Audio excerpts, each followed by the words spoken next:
Frequency Podcast Network. Stories that matter, podcasts that resonate. Liberal parties, whether that's the capital L Liberal Party in Canada, the Biden administration in the United States, or the Labour Party in the United Kingdom, are almost always the party of immigration. They celebrate it, they value it, and at least here in Canada, they have recently raised immigration targets to record levels. And with that comes an assumption that because the Liberals are the party of immigration, immigrants then vote for the Liberals. Now, this assumption can lead you down some rabbit holes to conspiracy theories, but it doesn't have to. Plenty of people, likely including many Liberals, just accept it as fact. But what if, simply put, that's just not true in Canada today? Like, not true at all. I'm Jordan Heath Rawlings. This is The Big Story. Rhea Santos is a video journalist and anchor for OMNI News Filipino Edition. OMNI recently conducted a huge poll of Canadian immigrants. Hello, Rhea. Hi, Jordan. Good morning from Vancouver.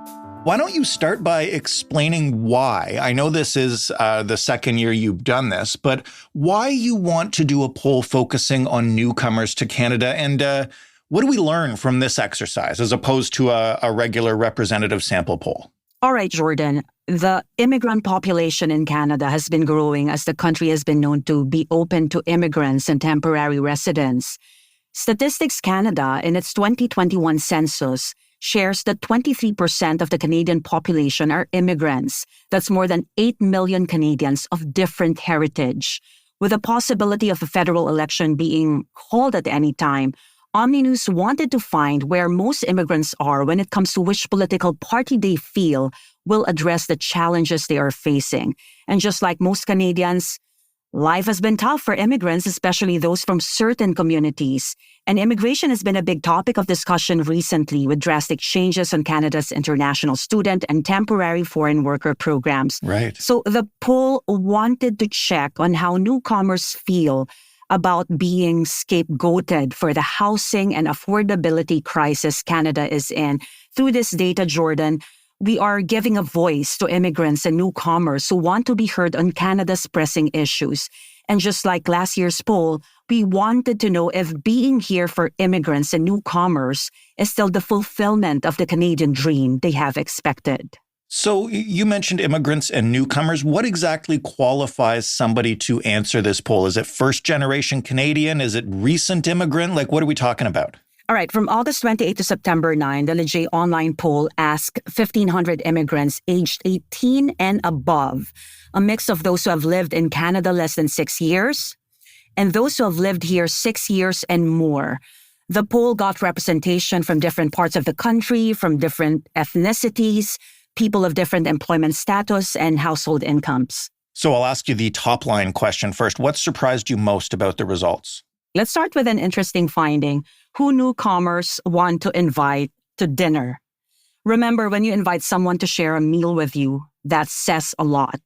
So Conservative leader Pierre Poilievre, who got 26%, tops the list of Canadian political leaders who newcomers want to invite to dinner, followed by Liberal leader Justin Trudeau at 20% and NDP's Jagmeet Singh at 19%.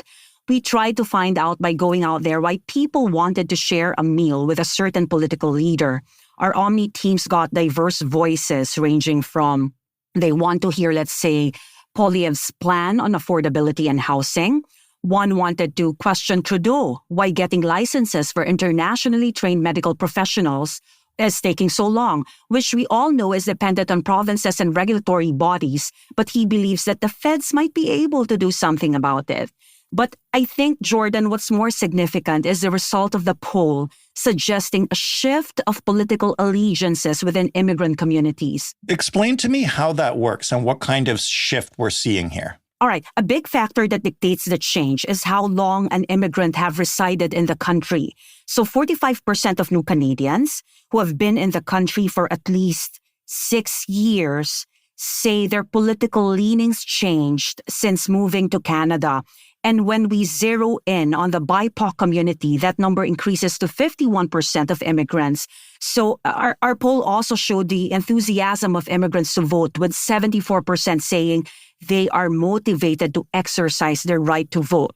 When we say they're shifting, what direction are they shifting in? The OMNI poll data witness a progressive increase in conservative support the longer newcomers are in Canada. The Liberals are very popular among newcomers or those who have been here for less than 6 years. 37% say they are supporting Trudeau if the federal election were held today. But for 45% of immigrants who have been in Canada for 6 years or more, their votes go to the Conservative. And that's coming from a 37% support they have for those who have lived here for less than 6 years. Some of the factors Jordan mentioned that contributed to the change in political allegiance are overall dissatisfaction with the current government. They mentioned poor immigration policies and cost of living. The change was also triggered by socio and economic issues since arriving, new experiences they had, perspectives gained, interactions with other people, and what they hear from the media. We talked to a community leader, his name is Manan Gupta, and he said newcomers tend to vote whoever is in power during the time they landed. And after doing reality checks and experiencing hardships, they usually want change. And according to him, this is not surprising even for non-immigrant communities, especially that many are experiencing challenges on cost of living, housing, and access to health care. So where does that leave support from immigrants overall between the Liberals, Conservatives, and NDP? If the federal election were held today, according to the poll, the Conservative Party will hold a substantial lead among newcomers, with 44% saying they would vote for Poilievre and his party. The Liberals will get support from 26%, and the NDP will be supported by 19%. How does that compare with what I think is the assumption that many people have, including some folks on the far right who see it as a conspiracy, that the Liberals are bringing immigrants into Canada in order for them to vote Liberal? I think I would have to leave that question for the Liberals to answer. But I think it is also important to establish that before a newcomer or a landed immigrant can vote, they have to secure their Canadian citizenship. And that takes time. Right. What I can share, though, is that the data from our poll suggests that newcomers tend to vote for whoever is sitting in power. And there's a progressive change in their political allegiance the longer they reside in the country. Let's recall immigration announcement on November 2023, where IRCC tabled its immigration levels plan. They said 485,000 immigrants will be welcomed this year, 2024, 500,000 for 2025, and another 500,000 in 2026. So the Government of Canada says this is to support the country's economic growth as population is aging, to fill labor shortages, among others. But some experts are forecasting there might be revisions on these targets as a lot of immigration policies are changing. To be fair, let's be fair, what experts recognize is that the country faced a tough time, especially during COVID, and the government had to make policies to keep the economy afloat. Yesterday, OMNI got a reaction from Immigration Minister Mark Miller on the results of the poll, and he emphasized that in every citizenship ceremony that he goes to, the judge highlights the freedom for citizens to vote who they want. He adds that immigrants are free to change their minds and should not be constrained to vote for whoever is perceived to have brought them here. It will be interesting to know, though, the level of participation of immigrants when it comes to the electoral process. But of course, I do not have that data. One of the things I'm curious about, and you kind of mentioned it a little bit, is that immigration is so high on the list of issues for all Canadians right now, and there's been such discussion and controversy around it recently. How do immigrants feel about Canada's current immigration targets in general? 69%, or nearly 7 in 10 Canadians, feel that immigration is an issue that politicians use as a red herring or something that is meant to mislead or distract people from the real problem. 54% of new Canadians feel they are being unfairly blamed for issues such as the housing crisis. Our OMNI Filipino team had a conversation with an immigration lawyer from Ontario. His name is Lou Jansen Danzalan. And he said that even history dictates that the first scapegoat of the society are immigrants, or those considered as others. But he believes that the situation Canada is in right now could have been prevented by better policies and those sitting in power having a forecast. My OMNI colleagues also had an insightful exchange with Dr. Yvonne Su. She is the director of the Center for Refugee Studies at York University. She said temporary residents, in particular international students, are the ones easy to blame. Why? It's because they cannot vote. Right. They don't have political power because of their temporary status. And this puts them in a more precarious situation. We also got a striking clip from Sabine Elchidiak, Canadian Policy Associate at the Consumer Choice Center, who was also a former policy advisor to some federal immigration ministers. She said that instead of blaming immigrants, the government should be fixing their policies, the same politicians who instituted policies that got Canada where it is now. She further talked about the housing plan released by Ottawa recently that says Canada needs more immigrants to build homes, a testament that immigrants are part of the solution and not the problem. So most experts that OMNI have talked to agree on recent government policies, putting a cap on the number of international students and temporary workers, but they are saying everything was done in haste without proper consultation with groups directly affected. Policies and rhetoric impact lives, and people should be careful putting the blame on a sector that Canada welcomed.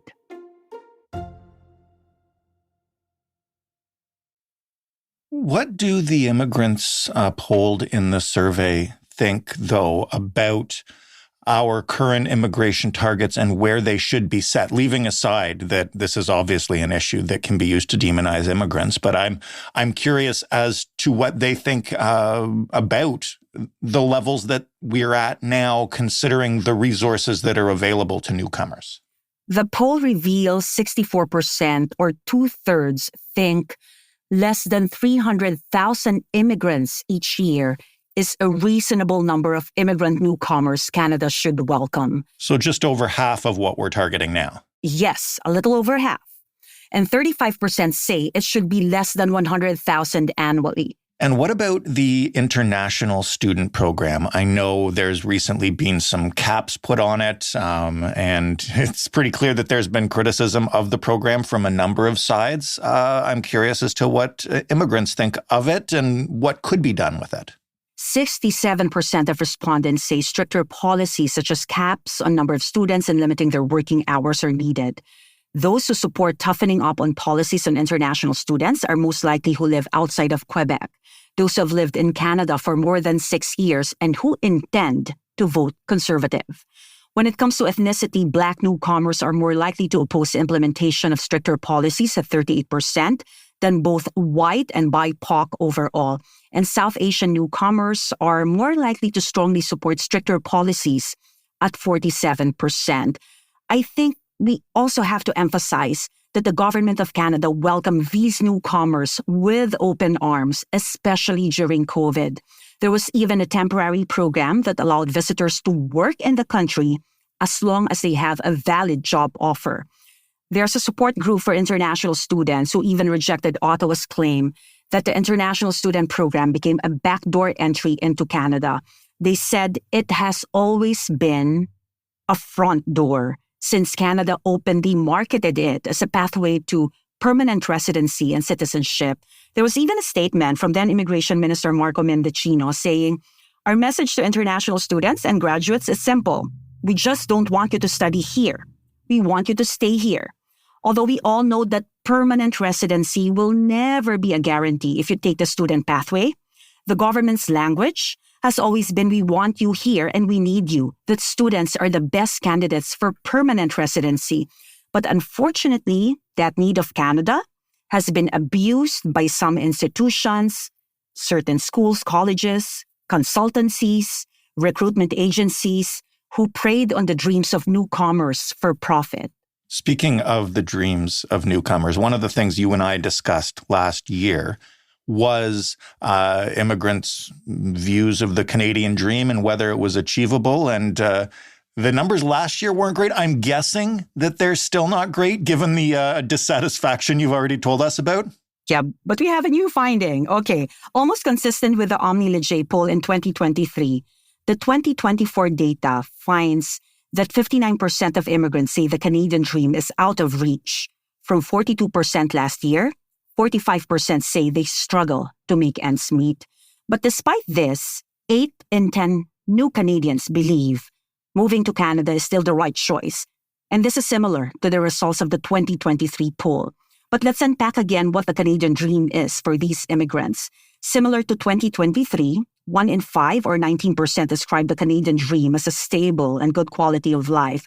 Now, the striking finding this year is 85% say owning a home is part of their Canadian dream, but only 40% say it's possible to achieve this, while 31% of the respondents say they will never be able to purchase a home. Now, is it surprising that owning a home in Canada is a testament of the fulfillment of the so-called Canadian dream of most immigrants?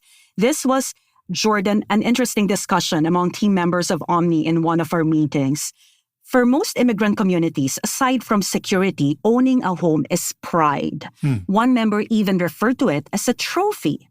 In the case of some members of the Filipino community who cannot afford a home, let's say in the Philippines, prior to moving to Canada, because their salaries weren't enough to be able to afford one, moving and working in a country where you earn dollars can make owning a home more or less possible. And if you work multiple jobs, you might be able to own a home in Canada and probably in your home country too. So yes, it's a big deal for most immigrants. And I'd like to believe that if one has the financial backing to afford one, who wouldn't want a place you can call your own? Poll says nearly 6 in 10 newcomers own their homes, while 39% are renters. 37% of the renters are hopeful that they can buy a home within the next 5 years. So what do immigrants then think are the barriers that are keeping them from home ownership and stability? Barriers include cost of housing, with 47% having considered moving to a different city or province. 39% of those surveyed are struggling every month to pay for their mortgage or rent. When it comes to barriers to stability and home ownership, I think it is important to mention the struggles of immigrants in the workplace, which were reflected on the poll. The OMNI poll says 64% of newcomers not only agree that it is hard to find a job in Canada, but 56% also say it's harder to get promoted or grow in a Canadian workplace. Top reasons for this are the existence of bias based on ethnicity, race, or background, lack of network or connections, and lack of recognition of foreign credentials and experience, which is actually big in the Filipino community. Accent was also mentioned, and lack in proficiency when it comes to the English language. And these reasons, Jordan, are not something new. In last year's OMNI poll, discrimination, systemic racism, pay gaps exist in workplaces, making it hard for immigrants, especially BIPOC communities, to excel, thus struggling to make ends meet while the Canadian dream goes further out of reach. So what do you want people to take away from these results? What are you hoping that people understand after engaging with this survey?